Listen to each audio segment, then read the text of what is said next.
আসসালামু আলাইকুম ওয়া রাহমাতুল্লাহ। প্রিয় শিক্ষার্থী, আজকে আমরা আরও একটি সৃজনশীল নিয়ে কথা বলবো। এটা রাজশাহী বোর্ড 2020-এর একটি প্রশ্ন, তরঙ্গ এবং শব্দ অধ্যায়ে। দেখো, প্রশ্নটা হলো, একটি কূপের গভীরতা 100 মিটার, গভীরতার 1/4 পানি দ্বারা পূর্ণ। খেয়াল করো, 0 ডিগ্রি তাপমাত্রার শব্দের বেগ হচ্ছে 330 মিটার পার সেকেন্ড। কূপের উপরের পৃষ্ঠে শব্দ সৃষ্টি করা হলো এবং 0.44 সেকেন্ড পর একটা প্রতিধ্বনি শোনা গেল শব্দে। আচ্ছা, কূপের ব্যাসার্ধ 2 মিটার। তাহলে অনেক কথা বলা আছে। একটা কূপ মানে কিন্তু একটা সিলিন্ডার আকৃতির। প্রথমে একটু মাথায় এই আইডিয়াটা রাখবা। কি চাচ্ছে, কূপের এলাকার তাপমাত্রা কত, কূপটা যে এলাকায় অবস্থিত সেই এলাকার আসলে ওই সময় তাপমাত্রাটা কত। আমরা যখন তাকে বলতেছি যে একটা কূপের গভীরতা 100 মিটার, তার 4 ভাগের 1 ভাগ পানি পূর্ণ আছে, বাকি অংশটুকু ফাঁকা, সেই রকম অবস্থায় আমরা শব্দ সৃষ্টি করলাম। তাহলে ওই ক্ষেত্রে তার এই কূপের এলাকাতে কি পরিমাণ তাপমাত্রা বিরাজ করতেছে এটা আমরা বের করব। দেখো, গয়ের প্রশ্ন। তাহলে আমরা কি করতে পারি, 1/4 কিন্তু খেয়াল করি, একটা কূপ যদি এরকম আমরা আঁকাই, খেয়াল করো, বলা হচ্ছে এই পুরাটা হচ্ছে 100 মিটার। দেখো, পুরাটা উপর থেকে একদম নিচ পর্যন্ত, তার 1 ভাগ, এটা যদি 25 মিটার হয়, তুমি নিশ্চয়ই জানো যে 100 হচ্ছে 4 ভাগের 1 ভাগ হচ্ছে 25 মিটার। তাহলে ওনারা বলতেছে যে এই 25 মিটার পর্যন্ত পানি আছে। তাহলে এখান থেকে পানি নাই কতটুকু, 100 থেকে 25 বাদ দেওয়া লাগবে আমার। তাহলে আমরা কি লিখব, যে কূপের পানির পৃষ্ঠ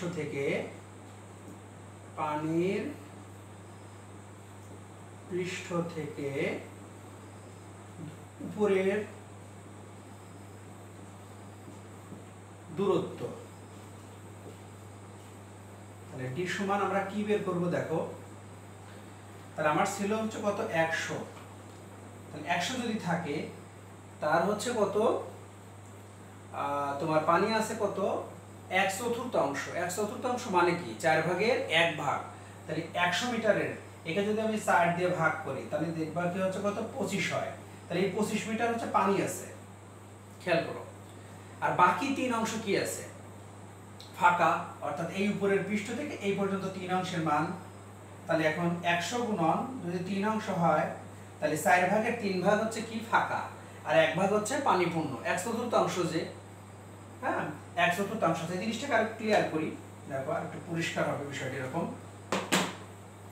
মনে করো এখানে ডি নিলাম, তাহলে এখানে নিলাম 100 ইন্টু, আমি ধরলাম যে আমার 1 অংশ কি পানি, আর এই 4 ভাগের মানে ফুল হচ্ছে 1, আর তার 4 ভাগের 1 অংশ হচ্ছে পানি। তাহলে এখান থেকে পাচ্ছি 100 গুণন, এখানে লসাগু নিলে কত আসবে, 4 বিয়োগ 1, নিচে হচ্ছে কত, 4। তাহলে পাবো হচ্ছে কত, 100 ইন্টু হচ্ছে কত, 4। তাহলে 4 দিয়ে যদি কাটি, তাহলে এখানে পাবো 25। তাহলে 3 25 হচ্ছে কত, 75 মিটার। অর্থাৎ 25 মিটার আছে পানিপূর্ণ। 100 কে যদি 4 দিয়ে ভাগ করি, তাহলে তার 1 ভাগ হচ্ছে পানিপূর্ণ, কারণ 1/4 পানিপূর্ণ আছে বলছে। আর বাকিটুকু আছে 75 মিটার আছে কি, পানি ছাড়া। তাহলে সেই পানি ছাড়া অংশটুকুর দূরত্ব আমরা বের করে নিলাম হচ্ছে 75 মিটার। আর এই ক্ষেত্রে যে শব্দটা এখান থেকে সৃষ্টি হবে তা আবার ফিরে যাবে, তা কত সেকেন্ড পর শোনা যাবে, 0.44 সেকেন্ড পর প্রতিধ্বনি শোনা যাবে। তাহলে আমার এখানে সময় পাচ্ছি আমি কত, সময় t = 0.44 সেকেন্ড।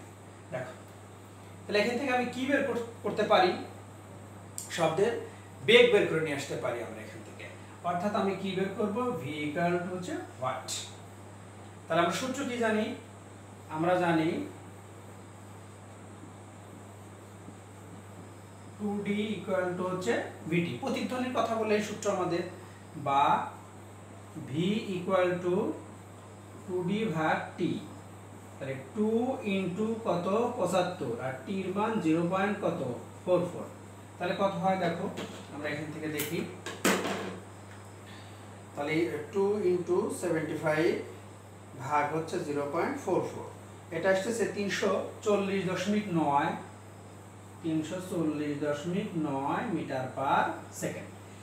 তাহলে আমরা ওই সময় শব্দের বেগ পাইলাম কত, 340.9 মিটার পার সেকেন্ড। দেখো, এখন আমরা যেটা করব যে এই বেগ, এই সময়, এই তাপমাত্রা, তাহলে এই বেগের জন্য আসলে কত তাপমাত্রা ওই সময় জায়গায় বিরাজ করতেছিল। দেখো আমরা একটা বের করব, যে এখান থেকে মুছে দিলাম, বেগটা বের করে নিয়ে আসলাম। এবার লিখব আবার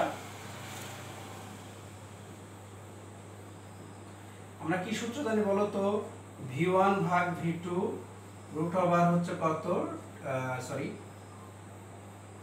t1 ভাগ হচ্ছে কত t2। এই সূত্রটা আমরা জানি, শব্দের বেগের সাথে তাপমাত্রার সম্পর্ক।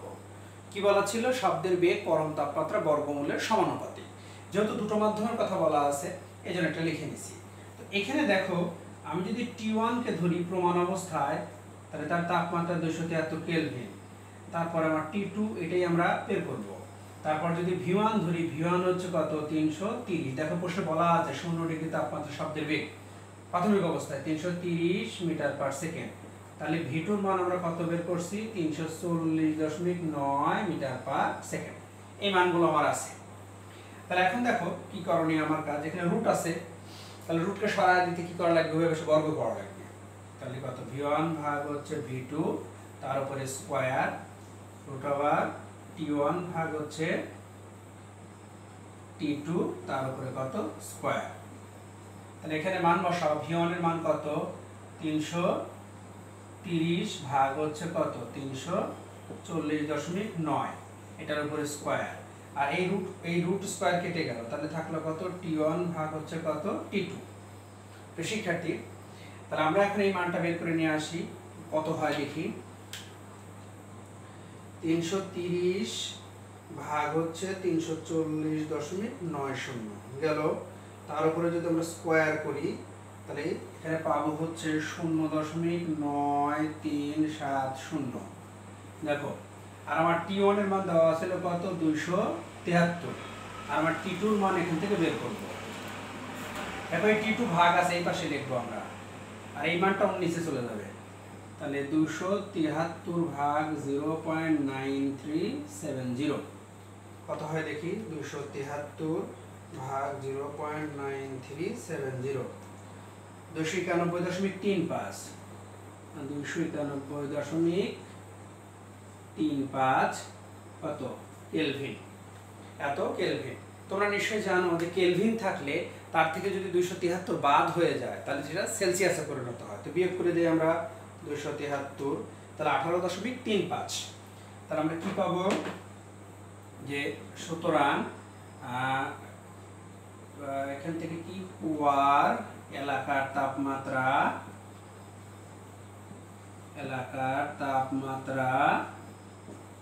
তাহলে আমরা কি লিখবো, 291.35 বিয়োগ হচ্ছে 273 কেলভিন, তার মানে হচ্ছে 18.35 ডিগ্রি, সরি এটা দিলে সেলসিয়াস হয়ে যাবে, এত সেলসিয়াস এটা। আচ্ছা, অর্থাৎ আচ্ছা একটু পরিষ্কার করে দিচ্ছি। দেখো তাহলে 291.35 আসছে, তাই না? তাহলে এটাকে যদি আমরা সেলসিয়াসে নিতে চাই তাহলে তাপমাত্রা কত হবে, 291.35 বিয়োগ হচ্ছে 273। যখনই 273 বাদ হয়ে যায় কেলভিন থেকে তখন সেটা সেলসিয়াসে পরিণত হয়, তখন এটা হয় 18.35 ডিগ্রি সেলসিয়াস। তাহলে ওই কুয়ার এলাকার আশেপাশের তাপমাত্রা ছিল হচ্ছে 18.35 ডিগ্রি সেলসিয়াস। তুমি এভাবে ওই বস্তুর আশেপাশের তাপমাত্রাকে তুমি হিসাব করতে পারবা এটা। ওকে, দেখো এরপর আমরা চলে যাচ্ছি হচ্ছে ঘতে যাব আমরা। ঘতে কি বলে দেখো, বলতেছে 30 ডিগ্রি তাপমাত্রায় প্রতিধ্বনি শোনার উপযোগী করে কূপটিতে সর্বোচ্চ কত কেজি পানি পূর্ণ করা যাবে।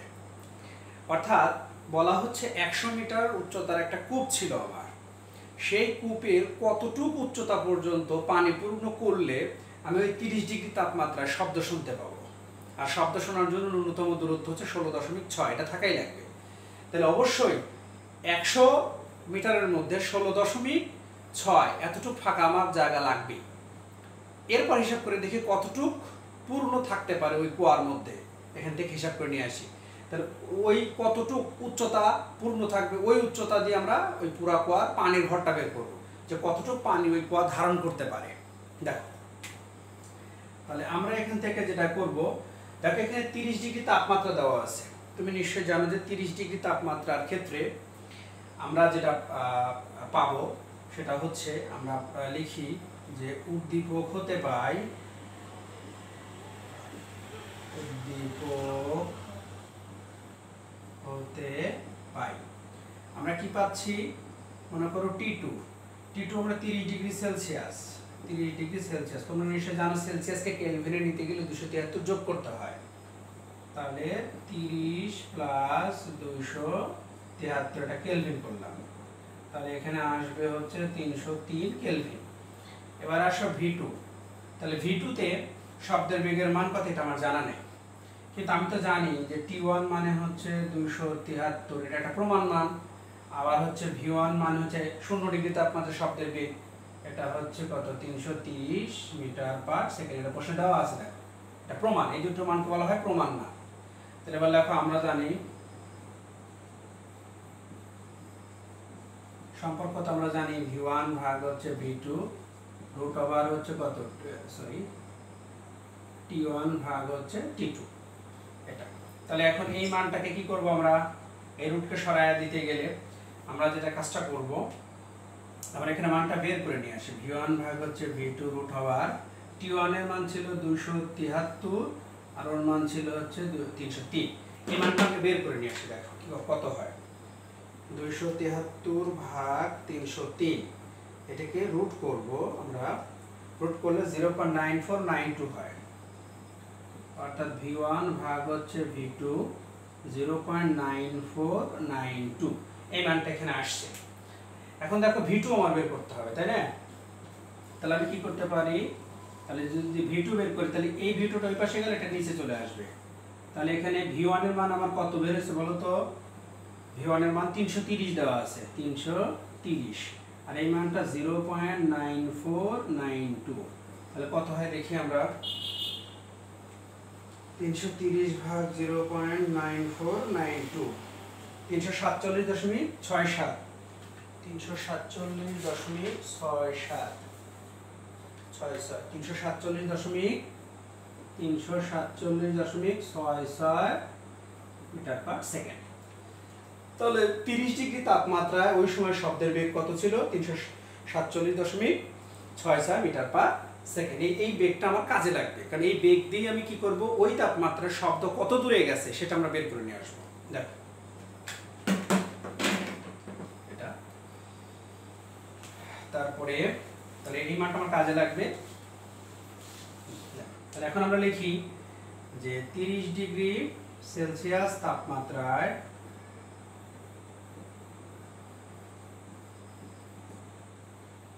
প্রতিধ্বনি শোনার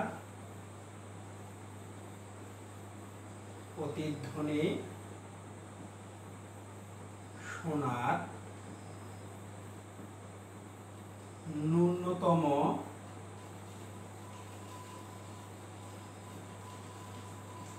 দূরত্ব D হলে,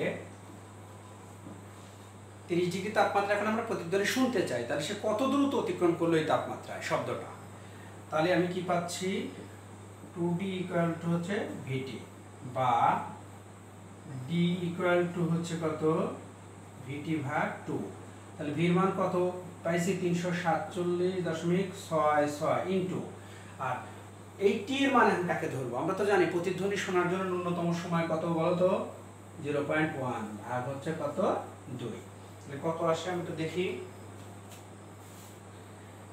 এখান থেকে ভাগ করলে দেখো 347.66 গুণন 0.1 ভাগ হচ্ছে 2, 17.383 মিটার, 17.383 মিটার। এই 0.1 কোথা থেকে পেলাম বলো তো, প্রতিধ্বনি শোনার ন্যূনতম সময়, এটা প্রশ্ন না দেওয়া থাকলেও তোমাকে এই মানটা ব্যবহার করার সুযোগ আছে এটা।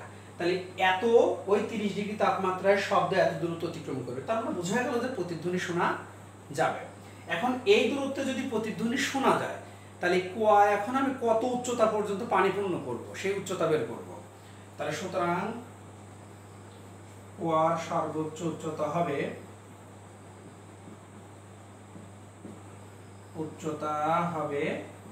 কতটুকু 100, আচ্ছা এখান থেকে ভালো করে দেখি, তাহলে ওটা তো বের করলামই। সর্বোচ্চ উচ্চতা হবে, তাহলে মোট ছিল 100, আর প্রতিধ্বনি শোনার জন্য তোমার এই দূরত্বটুকু তো বাদ দেওয়া লাগবে, কারণ ওইটুকু তো ফাঁকা রাখা লাগবে কুয়ার উপরে। তাহলে একটু বাদ দিই, তাহলে 17.383, তাহলে কতটুকু থাকে একটু দেখি আমরা।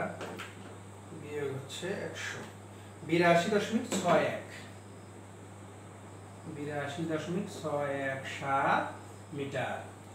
তাহলে কুয়ায় অবশ্যই 100 মিটারের কুয়া অবশ্যই এই দূরত্বটুকু ফাঁকা থাকতে হবে, কারণ এই ফাঁকা থাকার কারণে প্রতিধ্বনি ফিরে আসবে।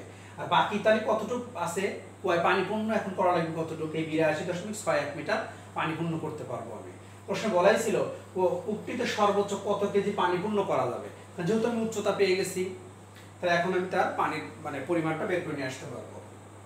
তাহলে লিখি যে এই উচ্চতায় কূপের আয়তন হবে, তাহলে সর্বোচ্চ উচ্চতায় কূপের আয়তন, সর্বোচ্চ উচ্চতায় কূপের আয়তন। এখন দেখো যেহেতু কুয়াটা সিলিন্ডার আকৃতির, তাহলে আয়তন বের করার সূত্র কি, ভি ইকুয়াল টু হচ্ছে কত, পাই আর স্কয়ার এইচ। পাই হচ্ছে 3.1416, আর এর মান দেখো দেওয়া আছে, ব্যাসার্ধ 2 মিটার দেওয়া ছিল দেখো, তাহলে কত 2 স্কয়ার, আর এই এইচ এর মান কত পাইলাম আমরা, 82.617, 82.617।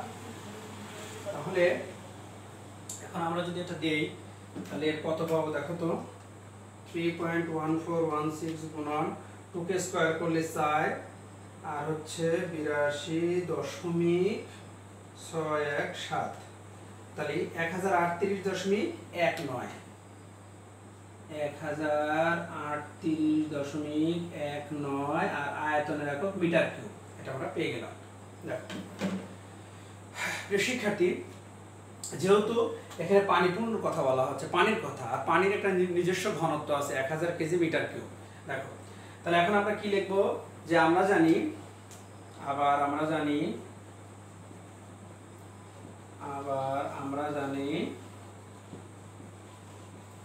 এখন ভরটা বের করবো। আয়তন তো বুঝে গেছি যে ওই কুয়া সর্বোচ্চ 82.617 মিটার উচ্চতায় পানি কতটুকু আছে। এবার ভর, তাহলে আমরা জানি কি, ঘনত্ব সূত্র একটা আছে, রো ইকুয়াল টু কত, m by v, rho equal to m by v. তাহলে এখন আমরা এম বের করব, তাহলে এম সমান হচ্ছে কত, রো ভি। রো মানে হচ্ছে পানির ঘনত্ব 1000, একটা মুখস্থ মান তোমার মনে রাখতে হবে, যেহেতু পানি রিলেটেড কুয়ার মধ্যে আছে। আর এই আয়তন বের করলাম কত, 103819। তাহলে হিসাব করি আমরা, মানটা কত হয় দেখো, তাহলে 1000 গুণন 1038.19, তাহলে ইঞ্জিনিয়ারিং করলে পাচ্ছি হচ্ছে আমরা 1.038, হ্যাঁ এটা গুণ করলে পাবো হচ্ছে 1.038 into 10 to the power 6 KG. এত কেজি পানি আমরা ওই কুয়ার মধ্যে আমরা পাবো। প্রিয় শিক্ষার্থী, আসলে এই ম্যাথটা ছিল, দেখো প্রথমত হচ্ছে শব্দ, তাপমাত্রা, শব্দের বেগ, প্রতিধ্বনি শোনা। এরপর আমরা নিয়ে গেলাম কোথায়, যে ওই কুয়ার 100 মিটার গভীর, তার মধ্যে প্রতিধ্বনি শোনা, ওই 30 ডিগ্রি তাপমাত্রায় কুয়া এত মানে শব্দটাকে এত দূরত্ব প্রতিফলন করতে পারে। তাহলে এই দূরত্ব তো আমার থাকাই লাগবে 100 মিটারের মধ্যে, তাহলে এইটুকু বাদ, এইটুকু ফাঁকা থাকা লাগবে। বাকি কতটুকু আছে কুয়ার মধ্যে, 82.61, এই 82.61 পর্যন্ত আমি পানি পূর্ণ করে রাখতে পারবো, আর বাকি তো 17.383 তো ফাঁকা আছে। তাহলে এই উচ্চতা পর্যন্ত কুয়ায় আসলে মূলত পানি কতটুকু ধারণ করে সেটাই চাইছে এই প্রশ্নে। তাহলে উচ্চতা দেওয়া আছে, আর কুয়ার তো ব্যাসার্ধ প্রশ্নে দিয়েই দেওয়া আছে 2 মিটার। তাহলে যেহেতু কুয়াগুলো সিলিন্ডার আকৃতির হয়, তাহলে সূত্র কি, সিলিন্ডারের আয়তনে v equal to pi r square h. তাহলে মানটান বসায় কি, হিসাব করে দিলাম এত কিউ। এখন আমরা জানি ঘনত্বের সাথে আমার আয়তনের সম্পর্ক আছে ভরের, rho equal to m by v, ভর ভাগ আয়তন। তখন এই রো আর ভি গুণন হলো এমটি এর পাশে চলে আসলো। তাহলে রো এখন কার ঘনত্ব নেব, যেহেতু কুয়ার মধ্যে পানি আছে তাহলে পানির ঘনত্ব লাগবে 1000, আর এই যে আয়তন তো বের করলাম এই কুয়ার আয়তন, তখন গুণ করলাম, তাহলে এত কেজি পানি ওই কুয়ার মধ্যে আছে, বা ওই কুয়া এত কেজি পানি পূর্ণ করতে পারবে। তো প্রিয় শিক্ষার্থী, এই ধরনের ম্যাথগুলো থেকে আমরা আসলে যেটা বুঝতে পারবো যে দিন শেষে আসলে আমাদের কাছ থেকে চাওয়া হবে যে শব্দ শোনা যায় কি যায় না, কত দূরত্বে শব্দ যাবে, বা একটা বস্তুর সাথে আর একটা বস্তুর কি সম্পর্ক শব্দের সাথে। তো এইগুলো দিয়ে আমরা এই ধরনের গাণিতিক সমস্যাগুলো সমাধান করতে পারি, এবং এগুলো রাজশাহী বোর্ড 2020-এর একটি প্রশ্ন ছিল, গুরুত্বপূর্ণ একটি প্রশ্ন আমরা মানে সমাধান করার চেষ্টা করলাম। আশা করি বুঝতে পেরেছ। তো আজ এ পর্যন্তই, সবার সুস্বাস্থ্য দীর্ঘায়ু কামনা করে বিদায় নিচ্ছি। আসসালামু আলাইকুম ওয়া রাহমাতুল্লাহ।